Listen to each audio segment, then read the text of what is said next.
Dears welcome back to RKNX. So Christmas എക്സാമിന് ഉണ്ടാകാൻ പോകുന്ന മാറ്റങ്ങളെ കുറിച്ച് ഒരുപാട് കുട്ടികൾ നിങ്ങൾ കേട്ടിരിക്കും അല്ലേ? ഒരുപാട് കൺഫ്യൂഷൻ ആയിട്ടാണ് മക്കൾ ഇരിക്കുന്നത്. അതിനൊക്കെ സൊല്യൂഷൻ ആണ് കറക്റ്റ് ആയിട്ട് ഡീറ്റെയിൽ ആയിട്ട് നമുക്ക് പറയാം.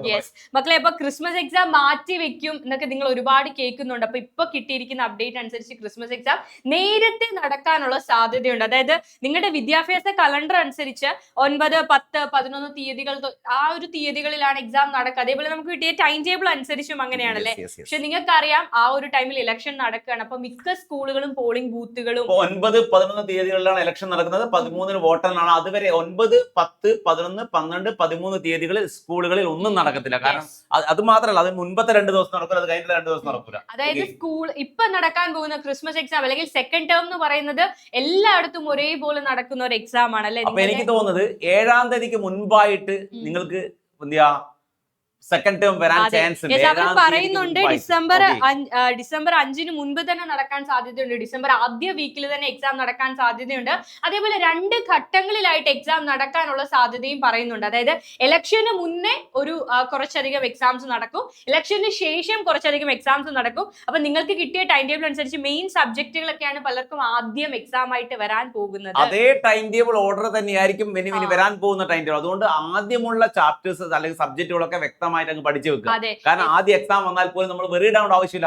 അങ്ങനെയാണെങ്കിൽ ഇനി ഒരു 20-25 ദിവസങ്ങൾ മാത്രമാണ് നിങ്ങളുടെ മുന്നിലുള്ളത്. നമ്മൾ എക്സ്പെക്ട് ചെയ്തത്രയും വൈകാൻ ഒരു സാധ്യതയില്ല. 2 ഘട്ടങ്ങളിലായിട്ടാണെങ്കിൽ ഫിസിക്സ് ഒക്കെയാണ് എനിക്കൊന്ന് പ്ലസ് വൺകാർക്കാന്ന് തോന്നുന്നു ആദ്യം ഫിസിക്സ് ഒക്കെയാണ് നടക്കാൻ പോകുന്നത്.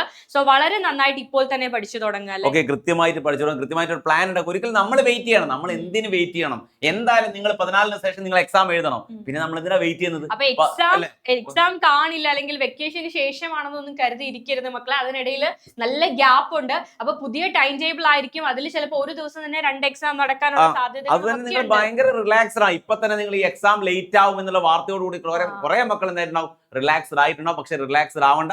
അത് ചിലപ്പോൾ അപകടത്തിലേക്ക് ചെന്നെത്തിക്കുക. 5-ന് മുൻപ് എക്സാം, ചിലപ്പോൾ ഒരു ദിവസം 2 എക്സാം വെച്ചുകൊണ്ട് 5 ദിവസം കൊണ്ട് ചിലപ്പോൾ എക്സാം ഒക്കെ തീർക്കാനും സാധ്യതയുണ്ട്. ഇപ്പൊ ഓരോ സെക്കൻഡും നിങ്ങൾ യൂട്ടിലൈസ് ചെയ്യാൻ നന്നായിട്ട് പോർഷൻസ് മനസ്സിലാക്കി പഠിക്കുക.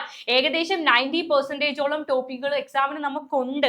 കറക്റ്റ് ആയിട്ട് നവംബർ ലാസ്റ്റ് ആകുമ്പോഴത്തേക്ക് നമ്മൾ ഫുൾ ടോപ്പിക്കും പഠിച്ച് തീരുന്ന രീതിയിൽ ഒരു നല്ല ടൈം ടേബിൾ സെറ്റ് ചെയ്ത് വ്യക്തമായിട്ട് ഐഡിയ ഉണ്ടാക്കി പഠിച്ചാൽ ഒന്നുകൊണ്ടും ടെൻഷൻ അടിക്കേണ്ട ആവശ്യമില്ല. ഒരു വീക്ക് മാറി എക്സാം വന്നാലും ഒരു വീക്ക് മുൻപ് എക്സാം വന്നാലും നമ്മൾ ഒരു രീതിയിലും ബാധിക്കില്ല എന്ന് നിങ്ങൾ എക്സാം പേപ്പറിലൂടെ കാണിക്കുക അല്ലേ? അപ്പൊ വളരെ നന്നായിട്ട് പഠിക്കുക. All the very best. By.